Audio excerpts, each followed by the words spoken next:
Така, айде господа кочкари, и днес имаме нови неща.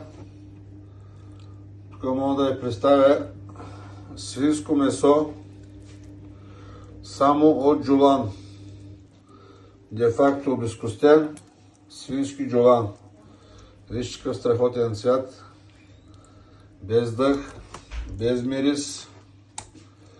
Мирише си леко на пакет, дето е стоял, но цветът му е перфектен. Вижте какво страхотно месо. Пакети са по 15-16 кг, замразен блок, но парчен са и къде. Това е джуланче. Свинското джуланче със страхотен цвят, без дъх, без мирис.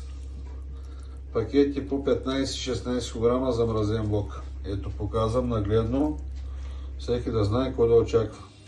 Вижте го. Свинско месо от джулан.